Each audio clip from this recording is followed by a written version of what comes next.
Hi everyone, welcome to Thriver TV, the place to break free from narcissistic abuse with quantum tools and understandings.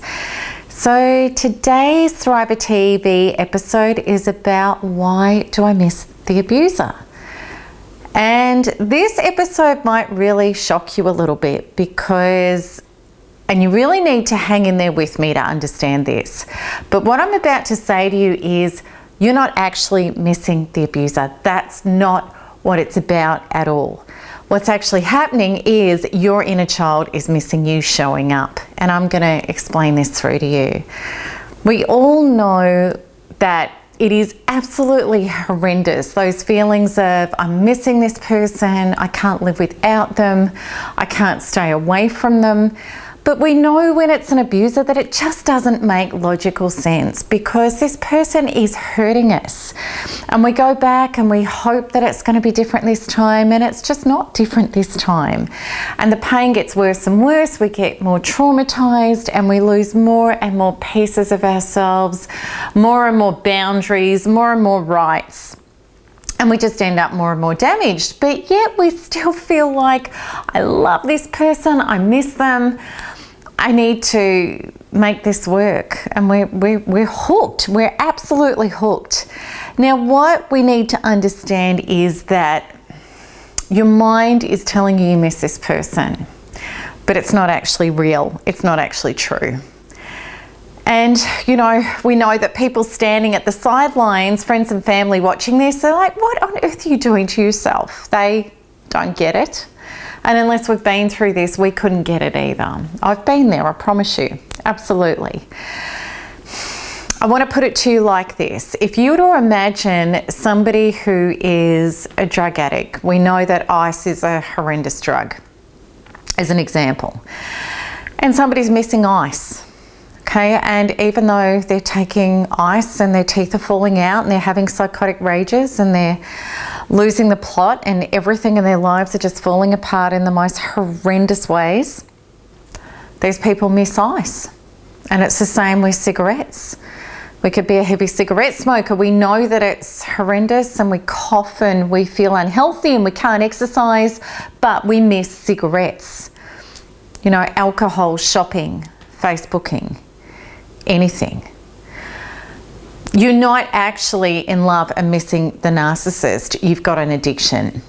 And with addictions, addiction is the symptom. Missing the narcissist is the symptom.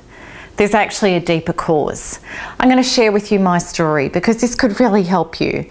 First narcissist in my life, I did a white knuckling, second per second, minute per minute, horrendous detox until I found quantum tools, before I found quantum freedom healing to be able to heal powerfully.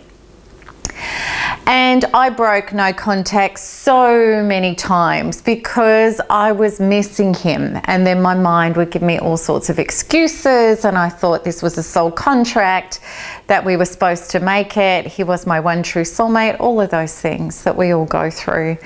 The initial stuff at the start, you know, how wonderful a man he was, how perfect he was for my life, all of those things. That's the thing that our brain tells us, apart from the evidence that we're getting now that this person is, you know, horrendous, pathological, criminal, cruel, malicious, horrendous, no good for us. Now, it took me a long time to find the true reasons why I was missing him. Second narcissist around, it took me a day and a half when I decided that that was done for me to actually find the true reasons, up-level them, get them out of my body, meet myself at a self-partnered level to be able to treat the cause. Then there was no symptom of missing him. I'm going to explain it to you. There was many things with the first narcissist. With the second narcissist, I still had a wound that I hadn't sorted, and I didn't really realize it. It took me a while to realize it. And what it was this terror of abandonment. I had a 3-year-old inside of me that was still carrying trauma in my energy field that related back to 3 years of age, of the terror of being abandoned. Now, what would happen is that he would abandon me, and he would do it out of the blue. Everything would look like it would be great, and then he would pull the rug out from underneath me without warning. And adult Melanie would try and step in. She knew the drill and the pattern, and this was a way of being punished and abused, but it didn't work. That 3-year-old trauma inside of me would take over, and I would lose all sensibility. And I would even do things like cling to his leg and beg and plead and hand over rights and throw myself on the bonnet of the car. And when he would get away from me, I'd hyperventilate, I'd vomit. Now, this wasn't an adult woman at all. This was a traumatized 3-year-old. And this is what we need to understand, is that our addictions is our attempt to self-medicate the trauma rather than heal the trauma. So what would happen is when he would dump me and I would get triggered into that 3-year-old wound of abandonment, rather than going into my body because I hadn't quite twigged yet. I'd forgotten that. I was being unconscious. I should have remembered from first Narcissist. It took me a while, but once I got it, it took a day and a half, and that was it. I was done. So, rather than going inside my body to self-partner, to go to that 3-year-old, to actually clear her trauma and bring in the superconscious, true self-replacement state to get her to healed and whole, I was trying to get him to fix it. He was my choice of self-medication. Now, at that time, I was a big smoker as well. And, if he'd get away, the cigarettes would be next. That was my thing. Once I found those wounds and up-leveled them, there was no illusion of missing him, and therefore no addiction. Now, I'll bring cigarettes into this equation too for the purpose of this, so that you understand this, because it's exactly the same premise. Now, cigarettes, ever since I was 17, had been a huge deal in my life apart from pregnant. I'd always been a smoker. And I'd tried Champix, I'd tried hypnosis, I'd tried lozenges, I tried cold turkey, I'd tried everything to try to give up cigarettes, and it was tended to be my go back to thing, even when I got off Narcissist, even when I sorted out workaholism, and I sorted out a lot of other compulsive disorders that I used to do to try and self-medicate anxiety. Cigarettes was still a big deal, and I was still really struggling with it. And then one day it completely dawned on me, exactly the same as Narcissists: go no contact with the cigarette, let the trauma come up, go into my body and meet it, release it, heal it, up-level it, then there will be no addiction to cigarettes. So this is exactly what I did, and a lot of you will probably relate to this. I went no contact with cigarettes. I just sat self-partnered, knowing full well that because I just got nearly a full pack, put it under the tap with water, destroyed it, throwed it in the bin, sat down, that I was going to get hit by anxiety, and I absolutely did. So I went into my body, I tracked that anxiety back, I went through my body into my subconscious, which is what we do with Quantum Freedom Healing, and I found the original wounds, and they were all to do with loneliness. They were all to do with, I feel lonely, I feel disconnected, I feel like I'm not loved and supported. So cigarettes were a dummy. They were like a teat in my mouth to a baby. And that was my sense of connection, anything to put it in my mouth, to feel like I had a sense of connection to something, a sense of belonging and support. And that's what it was all about. So the same deal, it took me a couple of days. It was actually really quite big. I had to do there was quite a lot of shifts on it, but it was all around that topic. And once I'd up-leveled it and released it, I did not have one craving for a cigarette ever since. So I was able to give up completely symptom free, apart from like a cold and stuff came up.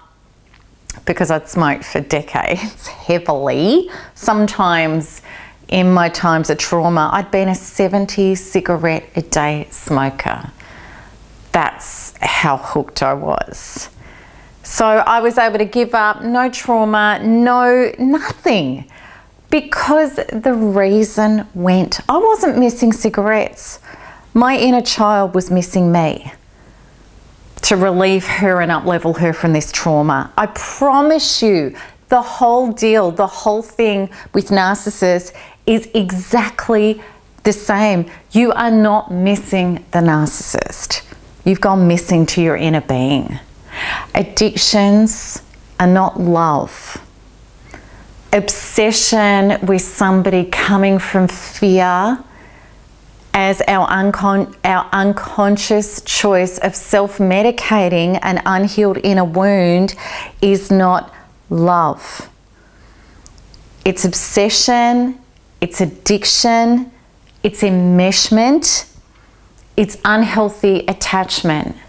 And it makes us incredibly susceptible to abuse, because we're going to get hooked on people that are not the healers of our wounds. They're the deliverer, the messengers of our wounds. And then we try to create them as the savior of them, and we become incredibly addicted. It's not love. You're not missing the narcissist. You're missing yourself.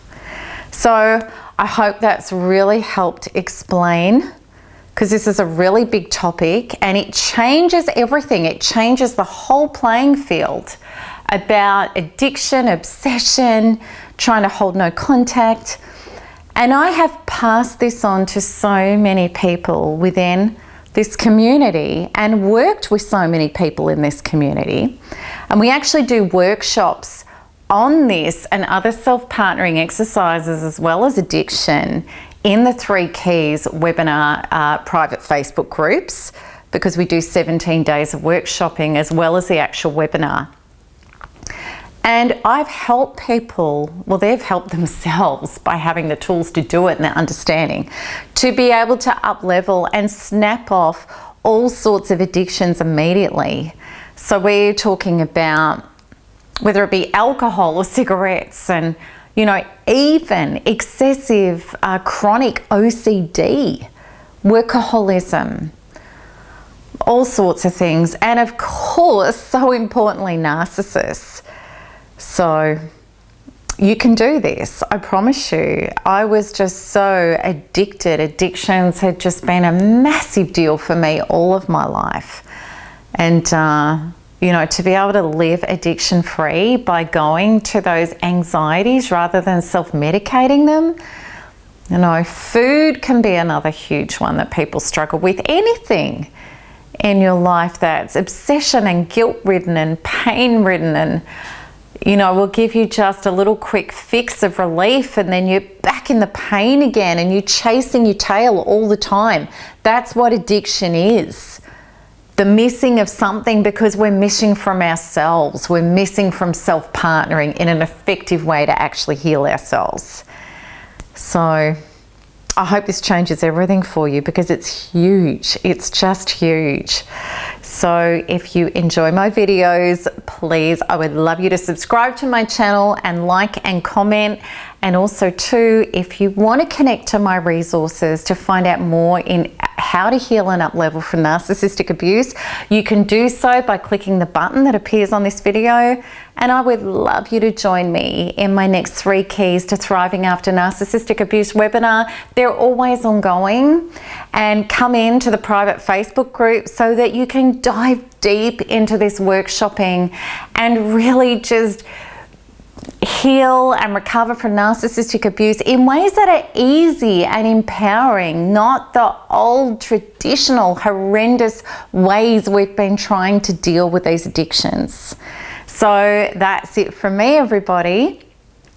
And click on the button for that to get involved. I'd love you to. So that's it from me to the next video, and lots of love, and bye-bye, and keep smiling and keep thriving.